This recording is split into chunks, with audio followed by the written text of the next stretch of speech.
starting with health, we have Kimberly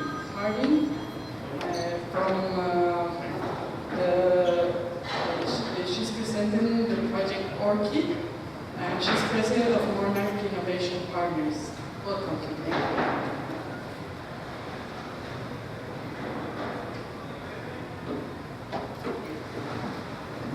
Good afternoon, everybody. It's a pleasure to be here to share with you this effort that I am developing with a core set of partners of mine, both in the U.S. and international, called Project Orchid. So for the purposes of this presentation, I'm going to cover some of these points that you see here on the slide, a little bit about myself and how I came up with the name of Project Orchid, some of my partnerships. Also, just to give you a little snapshot of what's going on in the global health arena as it relates to clinical health innovation and public health initiatives for low-income, middle-income, and emerging and G7 markets. And then I'm going to take a deep dive into Project Orchid itself. And then from there, I'll share with you some of the technology resources that I'm utilizing with my partnerships. And then also extend an invitation to any of you out there in the audience that you're interested in co-partnering with me on some grants missions that I'm doing in the U.S.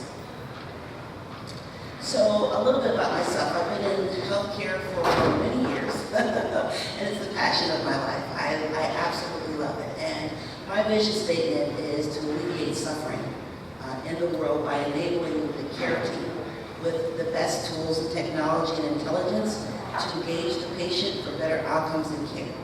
So that's, in a nutshell, that's who I am, and that's what my company represents. In terms of my partnerships, from a U.S. perspective, I have some academic partners at Virginia Tech. We'll hear a little bit more about what Virginia Tech is doing as part of Project Orchid. University of Maryland at their ISU, or their School of Information Management. Wonderful group of people there. And then my partnerships, my private partnerships, is with a company called SAN Business Consultants. I've been working with SAN for many years for the Department of Veteran Affairs in the U.S., also with when I was working at Florida Blue, which is a major health insurance company, and they'll also be working with me here as well. And then two NGOs, or non-government organizations, the Futures Group and E-Tree International. These are two nonprofit organizations that are known worldwide for their innovative efforts as relates to public health systems and being able to implement them in low and middle income countries and emerging markets, as well as high income countries. From an international perspective, I began my approach with Project Orchid by soliciting and securing partnerships in Africa, specifically the World Health Organization, the chief librarian for the region of Africa will be participating in this, and then several universities, both in Central Sub-Saharan Africa, and then also a partnership in India. So now let's talk a little bit about healthcare from a global perspective with e-health, or health IT. And if you look at the slide here, there are three columns.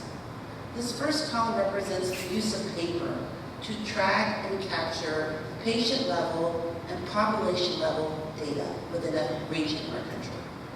The second column in the middle represents being able to capture that information in electronic formats, such as Excel or Word. And then the third column represents system-to-system transmission of data, whether it's structured or unstructured data.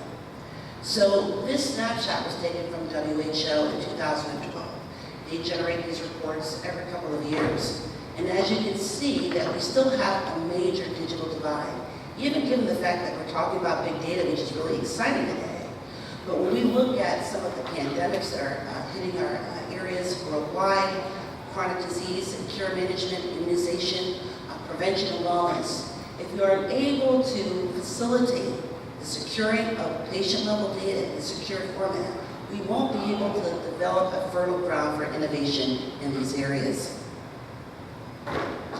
Now, just to illustrate this a little bit more, this is a snapshot from WHO related to the worldwide ability of countries to be able to collect TB data, okay? And TB research has been going on for decades.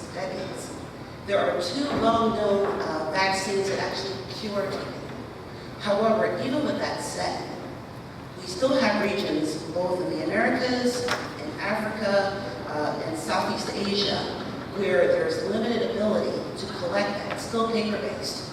Some of that information, even though it's collected electronically, there's no way of being able to ensure that there's proper data governance around that, let alone that you can transfer that and share that with other peers within that region. And just to make a little distinction between the dark green and the light green areas. The dark green areas assume that that country is able to collect both regular strains of TB, and then the lighter green is the drug-resistant strains. However, there's no way of really actually validating if that's correct. For those countries that have light green, they're only able to collect data on patient populations that have the drug-resistant strain. Now, what that means is, which is a high risk, is that even though those patients were given the 2 top drugs that literally cure TB, they still are unable to be cured of that disease. So they have to go through a very rigorous 2-year protocol for a multi-drug protocol in order to ensure that they can even get alleviated from TB. So this is where the emphasis of Project Orchid came to be.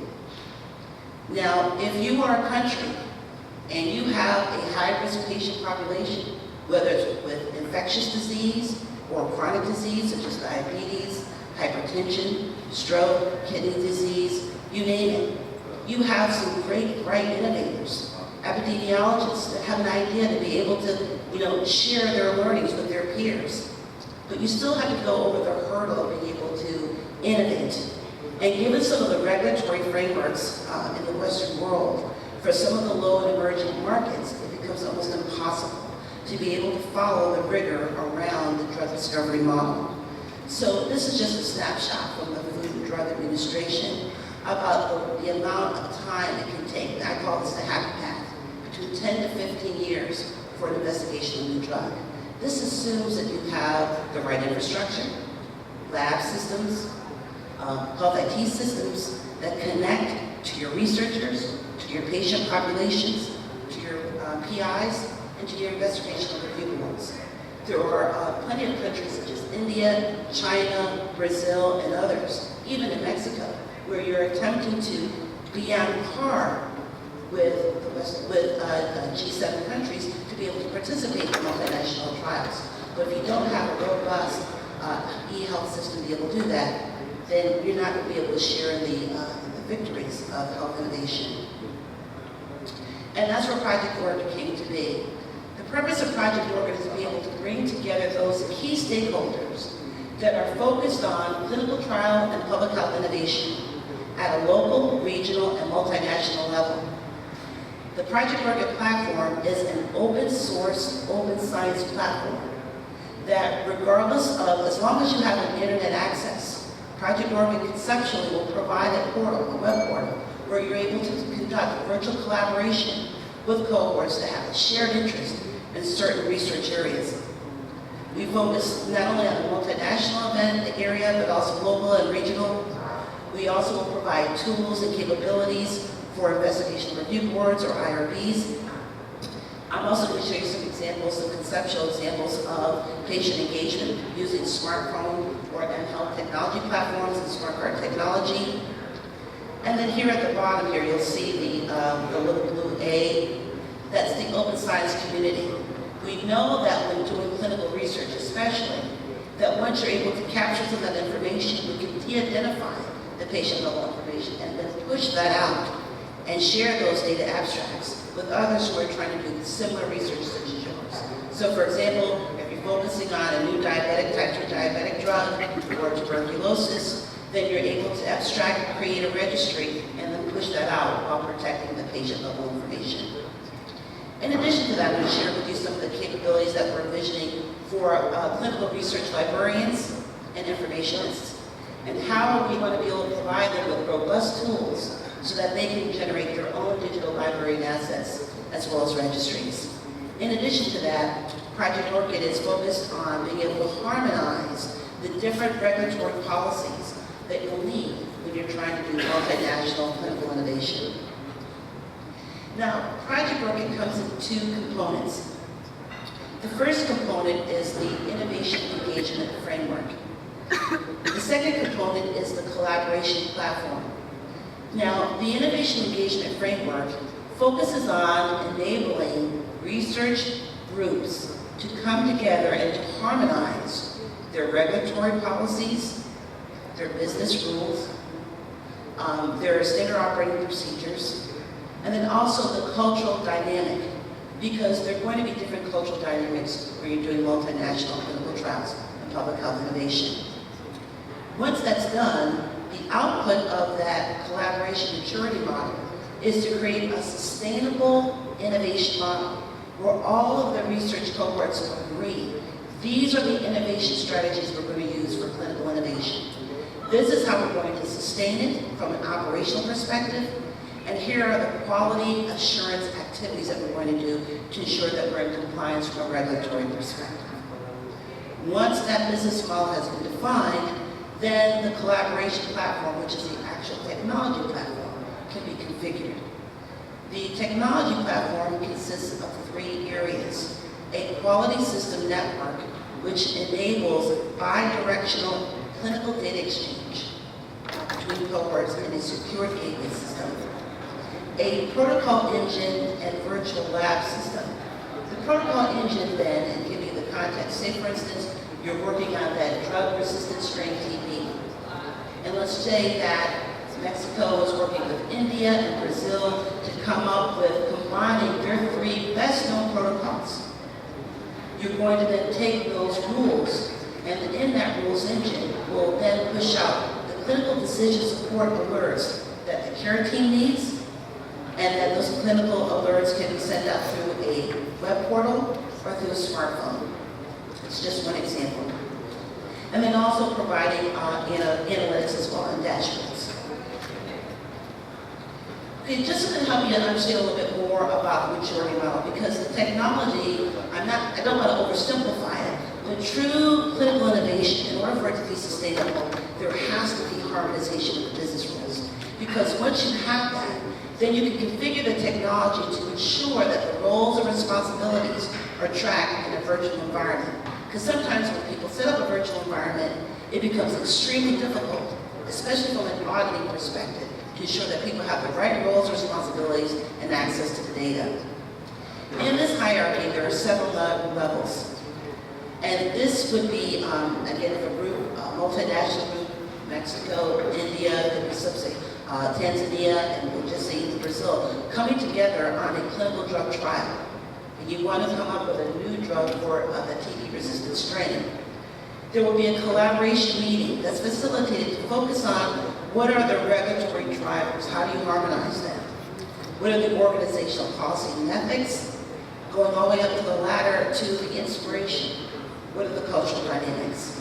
So once that's defined, then you can see over here to the right, it's then again harmonizing that across those cohorts so that it's sustainable, that you leverage each other's strengths, that you do risk mitigation for the weak areas of business processes. And then from there, the platform itself can be sustainable and agile to meet those needs. Now, the collaboration platform has 7 key capabilities, and I'm going to briefly go through each of them. The quality system network, as I said earlier, really is the base. It enables those cohorts, regardless of where they are in the world, to be able to exchange through a gateway clinical data information at the patient level. Okay, using protocols such as HL7, which is a health level 7. It's a standard that is utilized over 90 to 95% of all health IT vendors around the world. So that includes the gateway, and that can be configured. Then a clinical trial and population health protocol rules engine. This rules engine can be defined in a scripting language, and we're utilizing all open source tools because our goal here is to make sure that these tools are financially sustainable as well in a platform as a service model.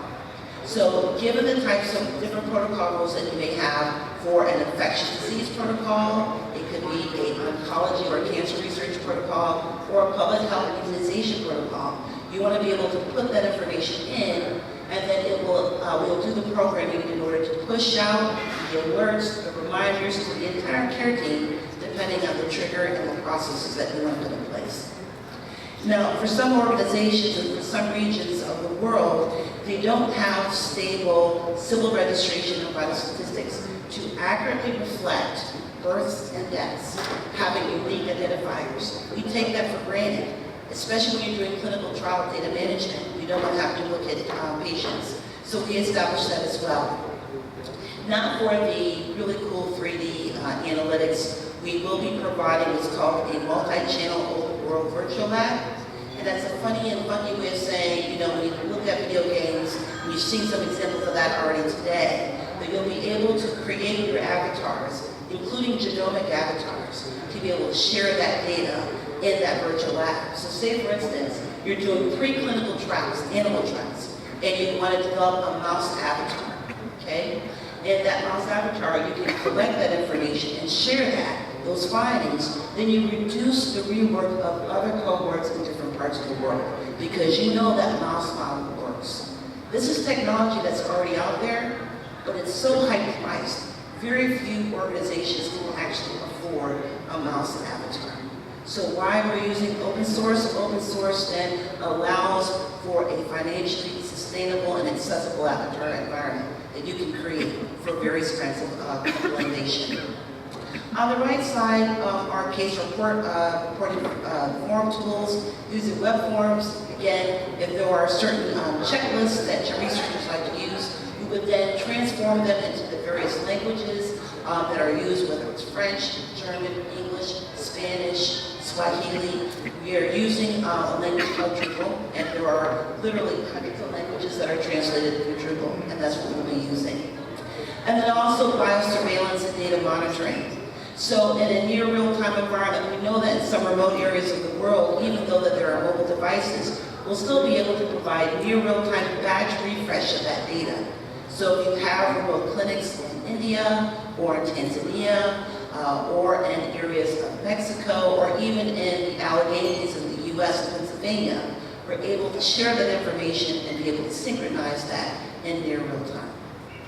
I already talked about the virtual human and animal avatars, and this is an opportunity when the maturity model comes towards innovation. If you want to share genomic data, then that's possible as well. Okay, so a little bit about the system architecture that we're going to be using. Really quickly from left to right, we will be using cloud computing, and we know that regionally from country to country, from a data rights perspective, again, based off of the data governance rules of that organization, you can determine if you want a logical or physical pointer to that data, and also to ensure that at the patient level, their data is secured as well. Again, using as much open source hardware as possible. And then from a data architecture perspective, so again, it's very different from different sciences. So when you talk about clinical information, you still are talking about paper-based, unstructured data, where people at the most can make an image it, create a PDF file. But how do you use that with structured data in an electronic health record? It becomes very difficult. However, with our data architecture governance, we're able to take that unstructured data, parse it, and then put it in structured format so that it can be consumable in another machine-readable system. From an open source software standards perspective, we'll be using Drupal and OpenGL and X3D.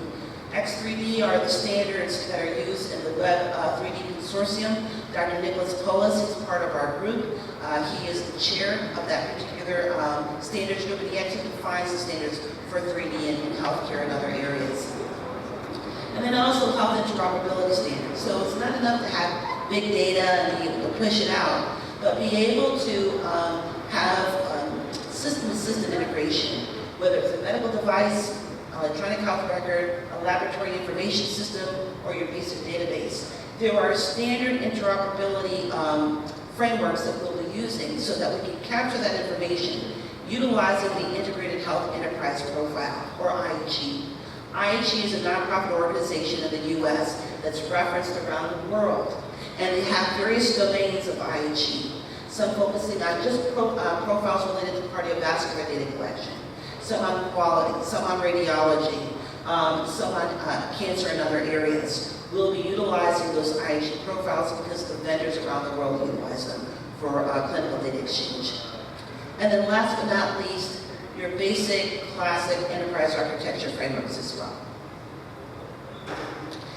Now, when it comes to developing systems around clinical innovation, especially in the regulatory area, and even for care management systems, for grants now, they want you to be able to develop these systems utilizing evidence-based methods.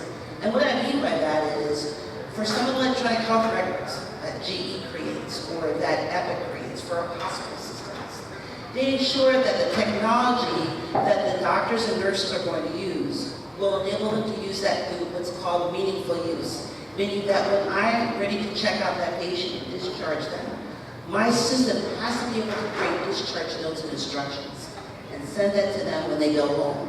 I may also want to make sure that that health information management system reminds them to fill a prescription or reminds them to go and follow with their provider when they're discharged in a week after they've been from the hospital. We'll be using some of those same frameworks to ensure that Project Orchid meets the standards, not only from a regional perspective, but from a WHO perspective. And WHO has what's called the Health Technology Assessment Framework. That Health Technology Assessment Framework has 9 different domain areas, again, to verify that the system that we hope to be able to build with Project Orchid aligns with social, legal, and ethical areas that WHO and all of its partners agree upon. Now we're going to get into some of the use cases that we hope to be able to do proof of concept on. This first one is for an infectious disease clinical trial collaboration. So I know we use an example of tuberculosis. It could be any other kind of infectious disease. It could be measles, it could be the bird flu, swine flu. But you'll see, let me give you, come back there, give you a walkthrough that at the very top, you'll see a very high-level illustration of the infrastructure. From the left, you'll see the clinical trial rules engine. So that's where the cohort has come together and said, you know, we're going to implement our clinical trial in this manner. We're going to script it, and then we're going to push out these alerts and utilize these steps across our cohort.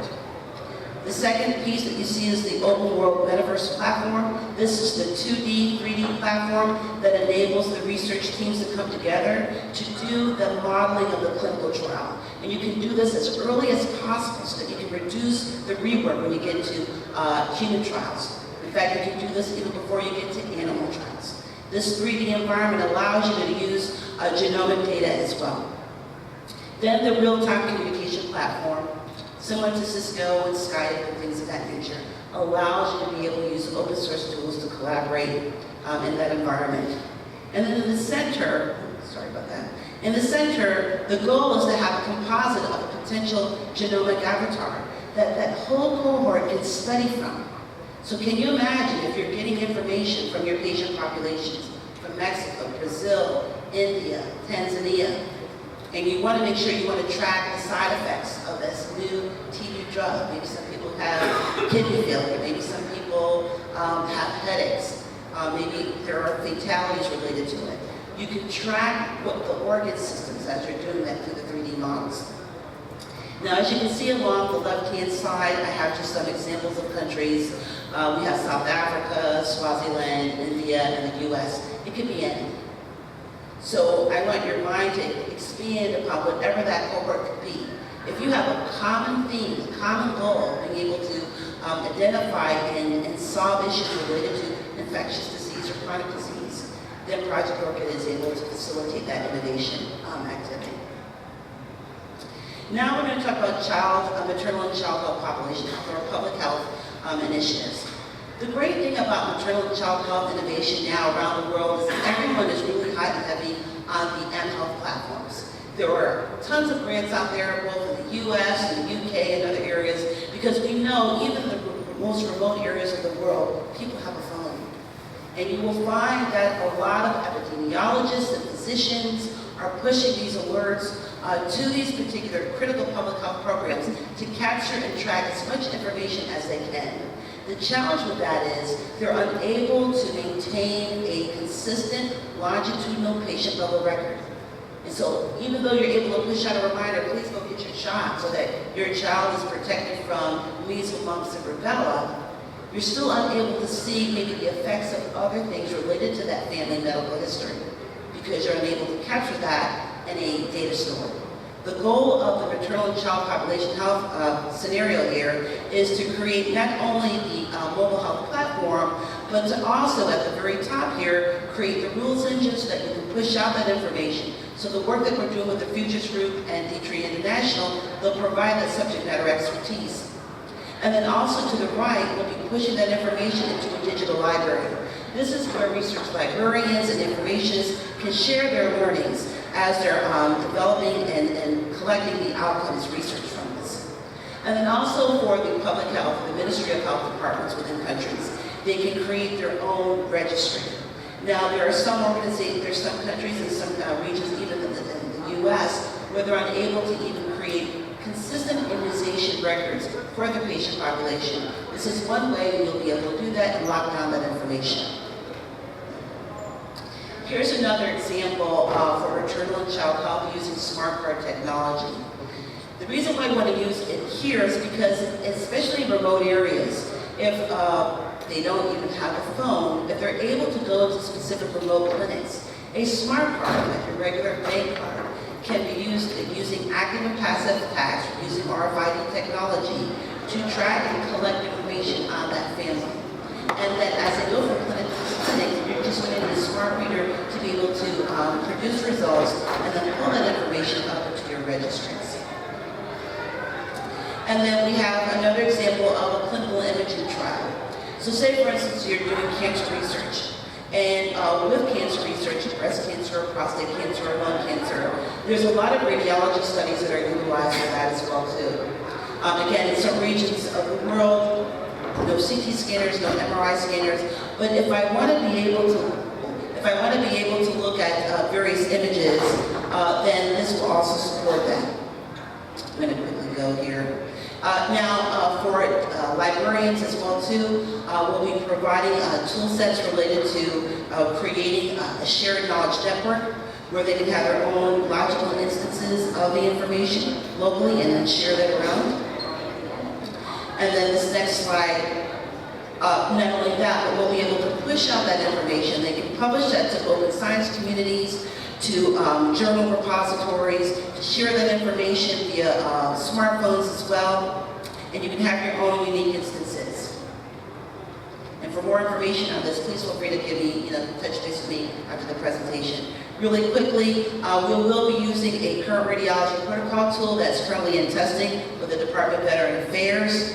And with that, there are a lot of great tools associated with allowing physicians to collaborate with each other for consults and be able to create their own protocols as well, not only for radiology, but for other medical domains. And then here's an example of a protocol library. Also being able to capture and track medical history for patients, even if the physician does not have an electronic health record, Project Orchid can provide that portal for them, as well as patient history. And then also for regulatory and clinical alerts, Project Orchid can be able to push those out to ensure that the systems that are being used for public health initiatives and clinical trials are meeting all the requirements for that particular region, as well as pushing out alerts to the staff itself to ensure for compliance. Virginia Tech, we'll be utilizing their Visionarium Lab. Really neat, again, with mirror worlds, they have a tremendous supercomputing lab that we'll be utilizing. And I was going to show really, really quick, I don't think I have really time, but very fast. Show you just an example of some of the 3D work that we'll be utilizing in Project Orchid. Again, this is all open source. So because it's open source, we're going to save a lot of money to be able to share some of that information. Okay, and so that's pretty much it. Right now, I'm in the process of submitting for several grants with my partners. We have one coming up in June and one in September. I also have a white paper on this, so if you're interested, please feel free to give me tap me on the shoulder and touch base with me after this conference. Thank you very much.